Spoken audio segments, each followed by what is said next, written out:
yes, hello everyone. Today in this video, we are going to start with the chemical reactions and equation. तो आज इस video में हम start करेंगे हमारा फर्स्ट चैप्टर जिसका नाम है केमिकल रिएक्शंस एंड इक्वेशन। और इस चैप्टर को हम वन शॉट में कवर करेंगे और केवल 15 मिनट्स में।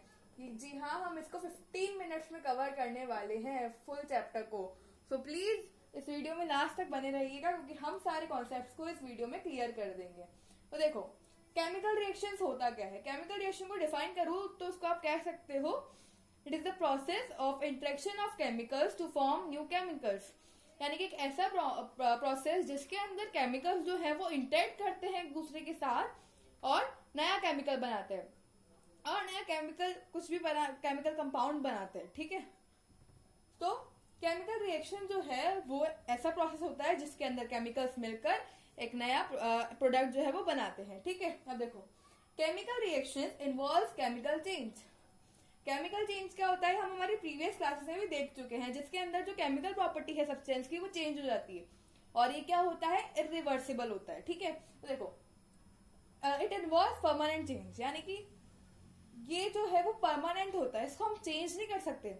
मान लो आपने पानी को पिघाला, तो पानी को पिघाला और आप उसको जमा सकते हो, फिर से आइस में फॉर्म कर सकते हो।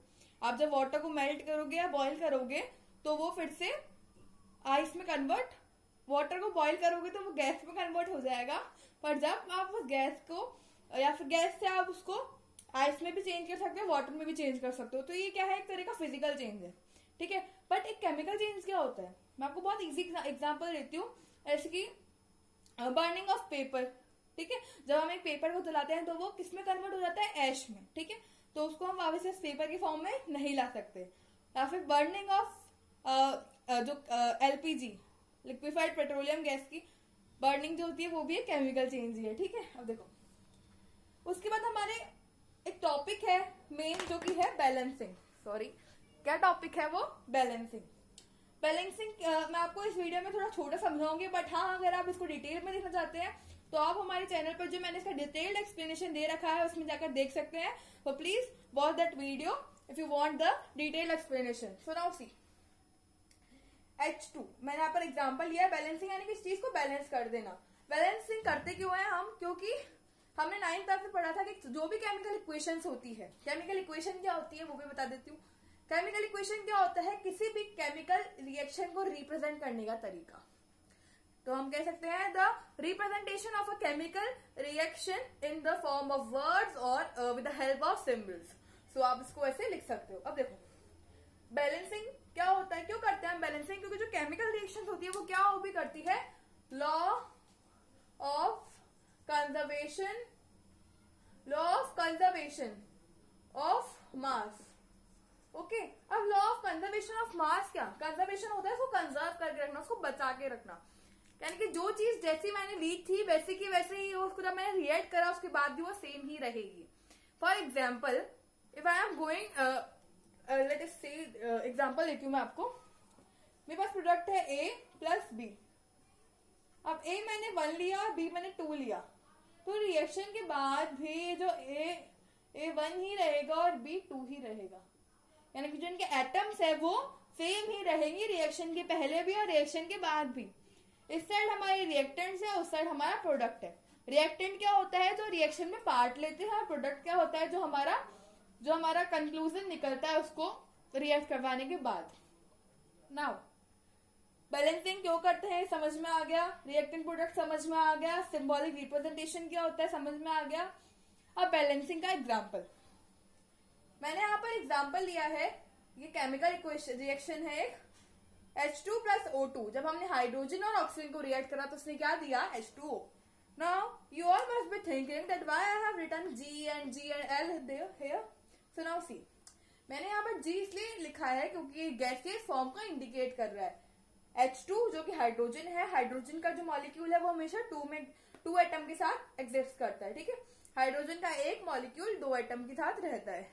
हाइड्रोजन एक गैस है, ऑक्सीजन भी एक गैस है, तो ये दोनों गैस है, इसलिए मैंने यहाँ पर G लिखा है क्योंकि इनका मैंने फिजिकल स्टेट जो है वो यहाँ पर लिख दिया है ना। अब देखो, जब उनको रिएक्ट करा तो वो क्या मिला मुझे, H2O विच इज वाटर। अब यहाँ पर आप देख रहे हो, यहाँ पर लिक्विड लिखा है मैंने क्योंकि इनको मिलाकर ही गैसेस जो है मिलकर क्या बनाती है, वाटर। अब हमें इसमें बैलेंसिंग करनी पड़ेगी। क्यों करनी पड़ेगी? क्योंकि आपने देखा है, इधर मैं आपको समझाती हूँ, H के रिएक्टेंट पे कितने एटम्स है और प्रोडक्ट पे कितने एटम्स है, देखना। और O के कितने हैं। मैंने यहाँ पर छोटा सा टेबल बनाया, बस स्पेस कम है इसलिए। देखो H के एटम रिएक्टेंट में है 2, प्रोडक्ट पे है इसके 2। चलो ठीक है भाई, इसमें बैलेंस है, इधर 2 है उधर भी 2 है, ठीक है। ऑक्सीजन रिएक्टेंट में 2 है और प्रोडक्ट में कितना है, 1। अब कुछ यहाँ पर क्या हो गया, यहाँ पर घोटाला हो गया कि यहाँ पर 2 है और यहाँ पर 1 है। तो हमें इसको बैलेंस करना पड़ेगा, क्योंकि कहता है कि मेरे को भी सेम ही रहना है, क्योंकि मैं क्या करता हूँ, लॉ ऑफ कंजर्वेशन ऑफ मास को फॉलो करता हूँ, मैं केमिकल रिएक्शन हूँ। तो इसलिए हमें क्या करना पड़ेगा, यहाँ पर इनकी बैलेंसिंग करनी पड़ेगी। बैलेंसिंग करने के लिए क्या करते हैं हम, मैं इक्वेशन के इधर 2 नहीं लिख सकती, मैं इसके अंदर O2 के नीचे 2 लिख दूंगी, तो ये मेरा मार्क्स कितने आ जाएंगे, 0। तो इसलिए ऐसा मत करिएगा, वरना आपके मार्क्स कट जाएंगे। अब जब भी आपको कोई नंबर लिखना है तो आप कहाँ पर लिखेंगे, जो आपका कंपाउंड है उसके आगे 2 लिख दिया मैंने। तो ये क्या हो गया, 2 ऑक्सीजन और 2 हाइड्रोजन, ठीक है। अब देखो इधर H के एटम्स कितने हो गए, 4, और O के कितने हो गए, 2। यानी कि हमारा H जो है वो तो 4 हो गया।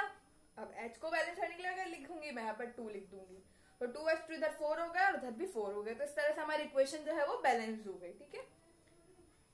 आप इसको इस तरह से कर सकते हैं, और आपके एनसीईआरटी में इसको डिटेल में दिखा रखा है, और आप मैंने आपको बताया जैसे मेरी प्रीवियस वीडियो रेफर कर सकते हैं, ठीक है।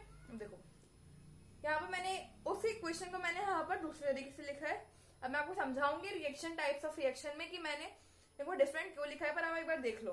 जैसे कि H2 है, वाटर में जब मैंने करंट पास किया, इलेक्ट्रिसिटी पास करी, तो वो काय में टूट गया, वो टूट गया हाइड्रोजन और ऑक्सीजन में, जो कि गैसेज है, ठीक है। तो ये क्या हुआ, वो डिकम्पोज हो गए, टूट गए वो उनके प्रोडक्ट जो है वो।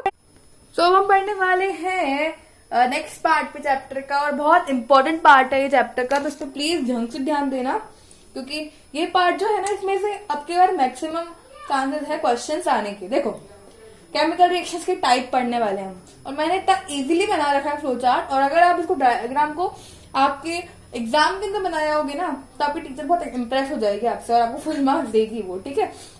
बट हाँ, don't forget to define these reaction if you have the question has asked you to explain them.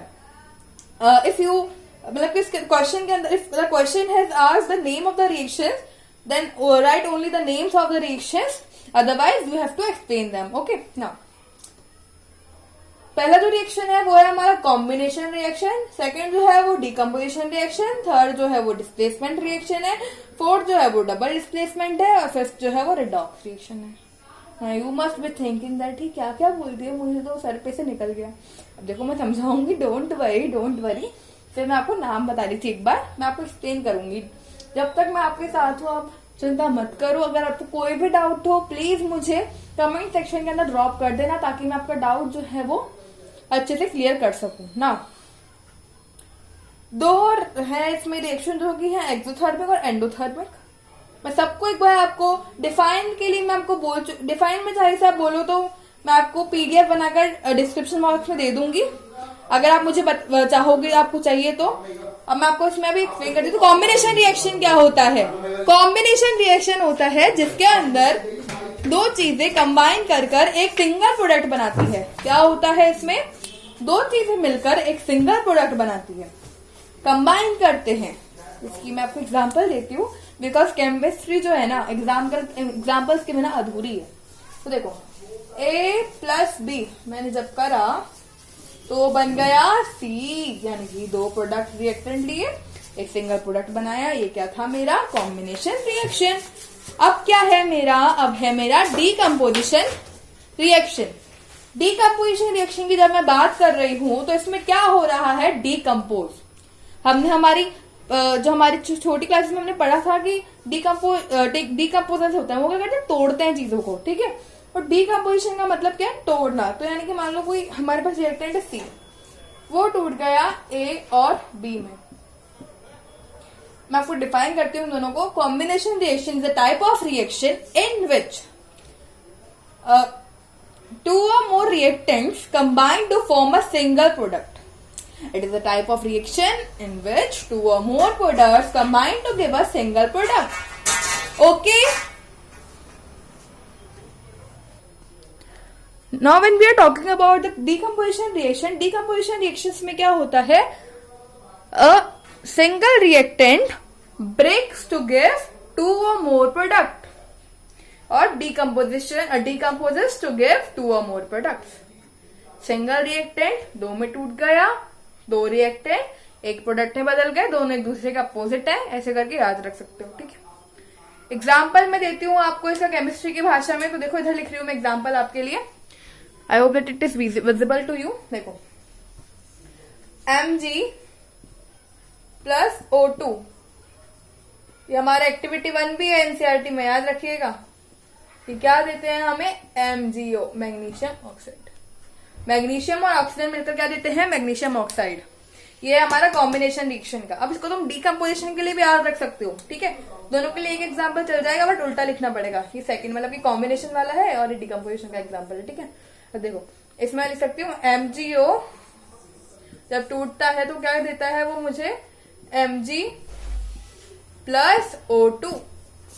और आपने देखा कि यहाँ पर ये दोनों अपोजिट हैं, तो एक को याद रख लो, दूसरा अपने आप बन जाएगा. ठीक है, एग्जाम्पल पर हाँ याद रखना, 1 2 3 एग्जाम्पल तो आपको याद करने ही पड़ेंगे, क्योंकि अगर आप एग्जाम्पल नहीं लिखोगे तो आपके मार्क्स डिडक्ट हो जाएंगे. ठीक है, now displacement reaction.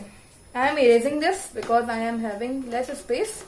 So now देख लेना आप लोग, आपके एनसीईआरटी से एक एग्जाम्पल्स को भी रेफर कर सकते हो, क्योंकि वहां पर आपको अच्छे एग्जाम्पल्स दिए हुए हैं और उनमें से बहुत सारे भी आपके ऑब्जेक्टिव टाइप क्वेश्चंस भी बन सकते हैं. ठीक है, अब देखो डिस्प्लेसमेंट रिएक्शन क्या होता है? Displacement reaction is a type of reaction in which the more reactive product displaces the less reactive product. यानी कि ताकतवर इंसान जो है ना, वो कमजोर को डिस्प्लेस कर लेगा, उसकी जगह ले लेगा. मैं एग्जाम्पल लेती हूँ.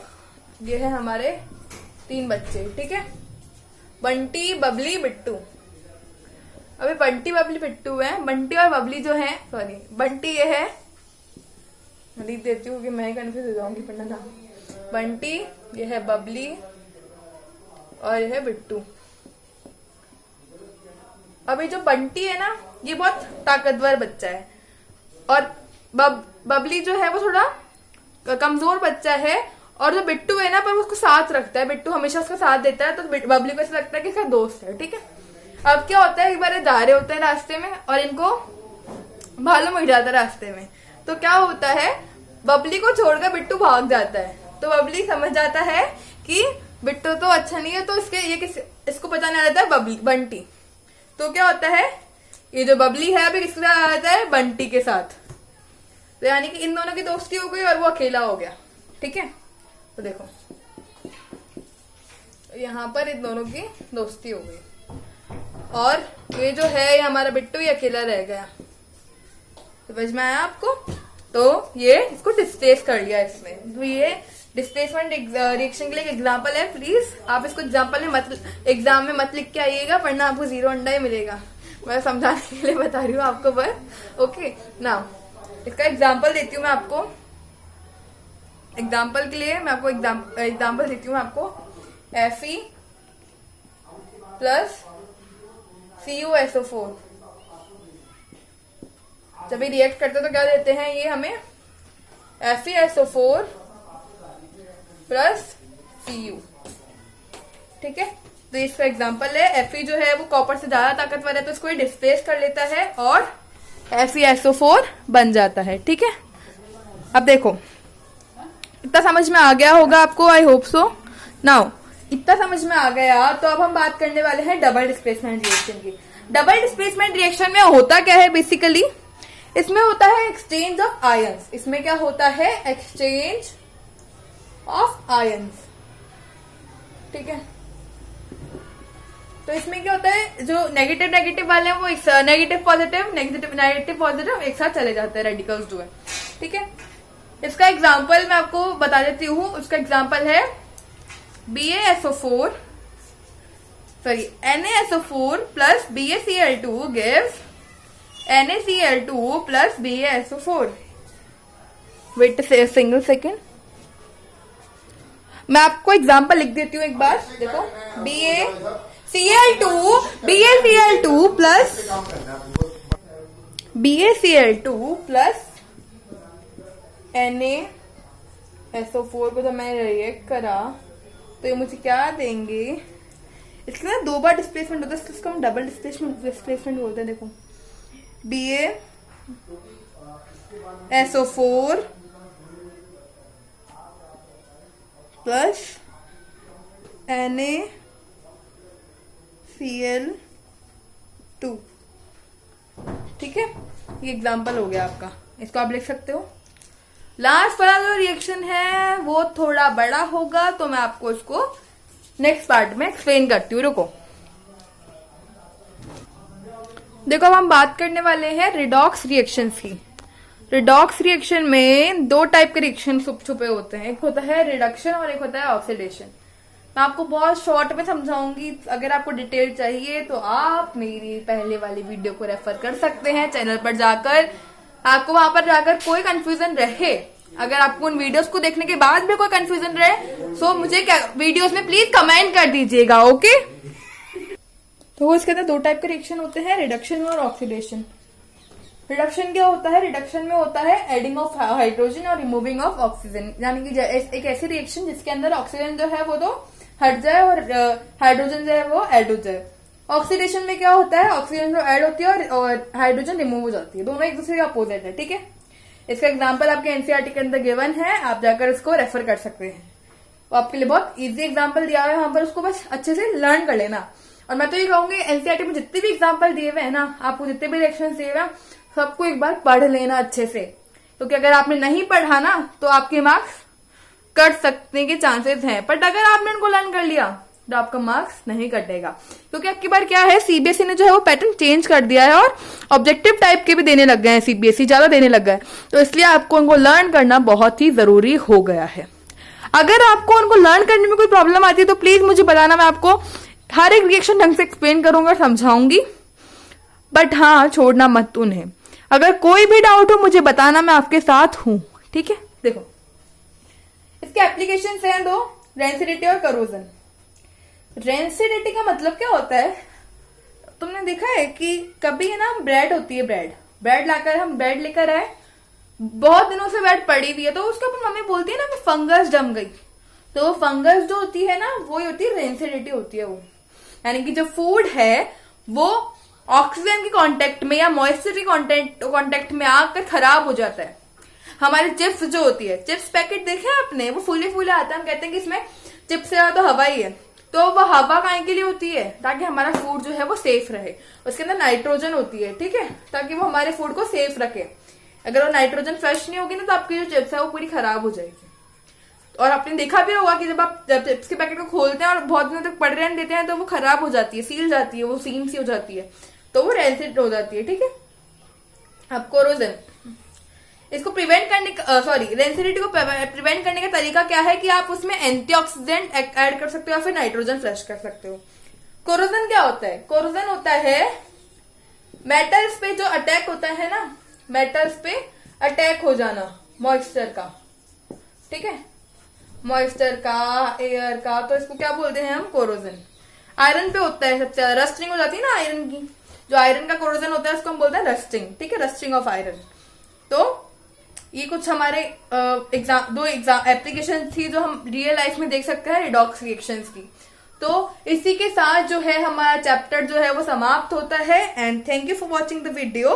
For more videos please subscribe to our channel and stay tune because we are going to bring many more such interesting videos of science, SST, English and maths also. So please stay on this channel, or yes, we will also be bringing Hindi on this channel. So yes, stay tuned and please subscribe to our channel and please press the bell icon. Bye bye.